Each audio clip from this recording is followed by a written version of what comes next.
That was Full Speed or No Speed. Of course, we're joined by Tim Brown from the band Stryker. That's the song he recommended you check it out. I'm glad we played it because it's a killer track. But Tim, really quick, speaking of Stand in the Fire, which was out last year. I mean, that's old news, man. You got new stuff coming out.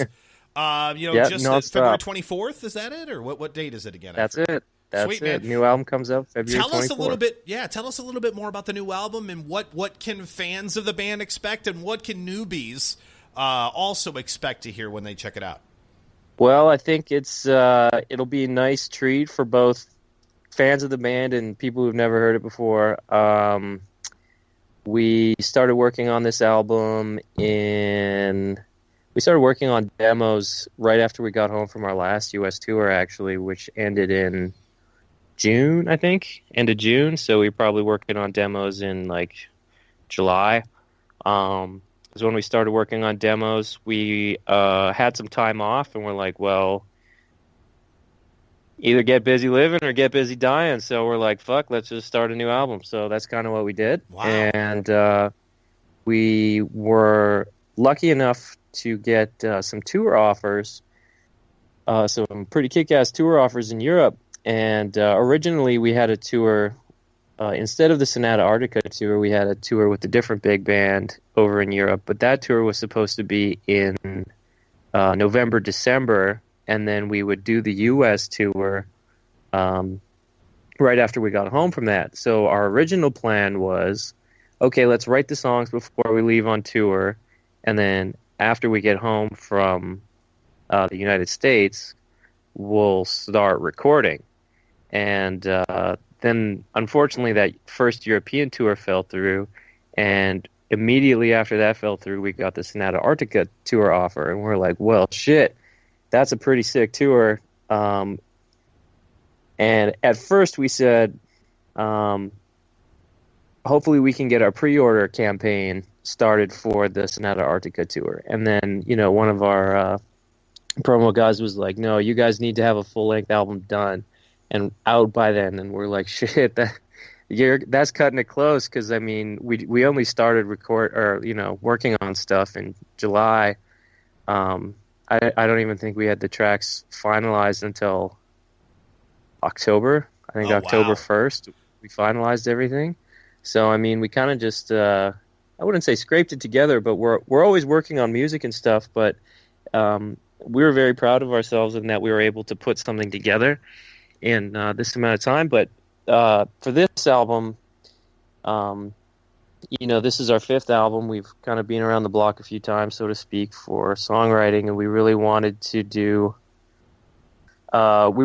get straight to the point. So, I mean, if you listen to some of our older recordings, like on City of Gold, for example, the song City of Gold has like 3 intros to it. I mean, intros are cool, don't get me wrong, but we wanted to get more straight to the point with a lot of these songs, so it's kind of more along a stripped down style of songwriting. This is, if I had to make a comparison, this is our Rain in Blood, Slayer's album that everybody is always talking about, because it's straight to the point. There's no bullshit, just straight, give me the metal. Sweet.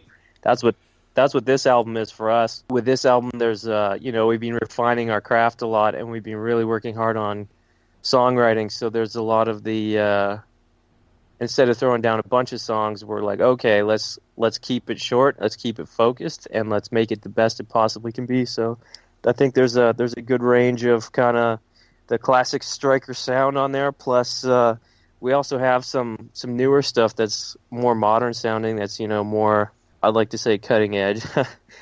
Maybe a little bit. We have our heaviest, most brutal song on there, and then we also have our most ridiculous, catchy ones too. So cool, man. It's a nice spread of everything. One question I'd love to ask, we've kind of gathered some pretty interesting answers in regards to this, because we're metal fans. I listen to metal. It's our favorite genre of music, of course, and yours too, and you're in metal and so on and so forth. But a question we love to ask, because we always find it entertaining. And we've gotten answers from Wu-Tang to the Andrews Sisters to, I love Al Green, for example. And I don't care what you say, because he's awesome. So what is a genre of music or an artist or something that you're just right now going to say, whether shamedly or unashamedly, What is your guilty pleasure music-wise that's not metal? Well, when we just released that Born to Lose lyric video. Don't know if you've seen that. That came out this morning. That was it's basically just us drinking in fast motion. But what we had is we had a TV up behind it, and we started watching movies. Then, as slowly as we started to get more and more intoxicated, the more hilarious music came out. So we decided we wanted to watch music videos. And after like 20 minutes or so, we're like, let's start watching K-pop videos. And then so basically we just got to K-pop and just never stopped. So Really? I'd say that K-pop has always been a hilarious little dirty secret of ours. We just love the K-pop. Okay. Well, yeah. K-pop and J-pop. Get wacky with it. Some of the J-pop stuff get so many people pissed off, and it is quirky and kind of stupid at times. But at the same time, it's great in a way, too. Like, it just a combination of, all my friends hate them except me, and it's not really J-pop, but they have elements of J-pop. If you've heard of, like, Maximum the Hormone from Japan. They're just, they're brutal metal one song, and then they're just stupid J-pop the next. It's so odd. It's really, really bizarre, but it's catchy. You barely know any of the words if there's any English, or maybe there's like 5 words in English in the whole damn song. And dude, I got to admit, that's stuff I sometimes get looped into every once in a while as well. Yeah, well, we only like the girl groups, so that's our special subgenre. We only like the hot babes dancing around. Hey, dude, there's nothing wrong with that. Now, for, you're going on tour, obviously, very, very soon here in the States. Then you're heading over in Europe with Sonata Arctica, which is really, really cool to hear. For those who obviously heard the song we played, a little bit, Full Speed or No Speed, or just want to check out more about Stryker, want to follow more about you, social media, website, plug away, my friend. What are some ways that people can get in touch with what you have going on, and how can they follow you around? Awesome. Best place to find us is striker-metal.com. That's our webpage. Has links to everything. You can hear, we have our full albums up on the website, got all our music videos, even have new tunes, and most importantly, links to our new pre-order for our new album. So you can get yourself some sweet special edition merchandise, including special edition vinyl that has the covers silver foil, and with special blue swirl vinyl. You can get the silver foil CDs, special edition stuff. And then, we're all over the internet. Most of our tags are Stryker Metal. So I think on Facebook, we're facebook.com/Stryker Metal. YouTube, I think we're Stryker Canada. Usually we're either Stryker Metal or Stryker Canada. On Instagram, I think we're Stryker Metal. On Twitter, I think we're Stryker Metal as well. So, dig us up, find us, shoot us a message. Yeah, man, and real quick, normally we usually, say, all right, hey, man, thanks. That's usually how we end an interview. But I got to ask you, because you mentioned vinyl. It's so funny to hear and see. I shouldn't say funny. I think it's really cool. But, when Metallica Hardwired came out, they sold more vinyl than CDs. Like, it's just amazing to me to see the rebirth of vinyl, and that being something that a hardcore fan definitely wants to get their hand on. I mean, are you seeing that as a band as well, as far as the desire to get the copies of stuff on vinyl even more so than any other medium, or are still CDs dominating that one for you guys? Oh, it's vinyl's always been super important for us going out on tour and, trying to make some money back. Vinyl's always been, I think vinyl's important because it's especially for metal, where people are the fans are a lot more loyal in metal. I think it was a Spotify study or something that metal fans are the most loyal, and it's a proven fact that metal, especially, the people have more of an attachment to the artist, and oftentimes people want some kind of collectible thing, right? I mean, a jewel case and a CD, it's just a plastic thing. It doesn't matter. Really, what you're buying is the only really collectible thing in it is the CD itself and maybe the booklet in a CD, and it's just so small. It's not. That's not a trophy, right? But if you have like a vinyl, I mean, like a vinyl is a big, that's a big thing.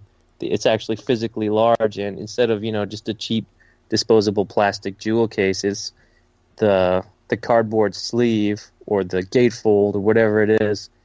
That the packaging is art in and of itself too. So it's a lot bigger. Instead of just basically the booklet and the CD, you're getting the whole packaging is part of the thing. And I think people want to support the artist, because I think often a lot of people now, especially when we're on tour and stuff, they say, "Oh, I like your band. I want to support you." And that's the big thing now, is I think people really understand that it's like, oh, if I like a band and I want to hear another album, I have to give them some money, because otherwise they can't afford to go back into the studio. Because, I mean, that's the simple truth of it. I mean, if Stryker certainly would never have been able to go and release 2 albums in the space of a year without people supporting us and buying albums. If no one's buying your album, I mean, I would like to think that all musicians are doing it because they love music. But I mean, if you love music, that's not going to be good enough. I have a bunch of friends who are in it, and they don't tour, and they just put out music because they love it, and it takes them like 8 years between album releases. And I mean, that's great. So they're but Metallica. Yeah, but I mean, they might play 5 shows across those 8 years or something, and they're cool dudes. But I mean, it's good music. But I mean, commercially, if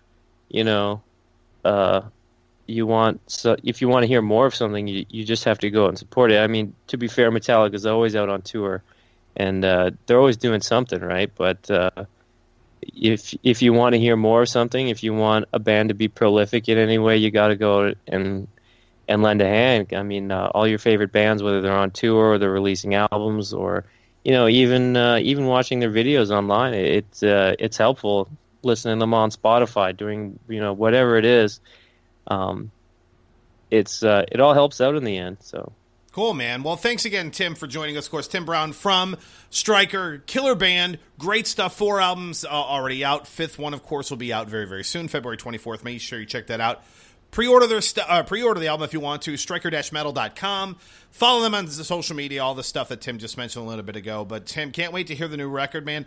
Good luck on the tour, and I'd love to have you back on the show later on. And, by the way, just so you know, we are going to be, of course, reviewing the new album. So, no pressure, nothing. But, no, I'm sure it's going to be pretty killer. So, thanks again for joining us, Tim. Well, if you like the last one, awesome. If you like the last one, I think you'll like this one just as much. No, dude, I'll tell you, we may be Johnny-come-latelys to the party, but we're still at the party, so that's a good thing. So look forward to hearing more great stuff. Yeah, better late than never, dude. 2017 is the year for Stryker, dude. Let's be a part of it.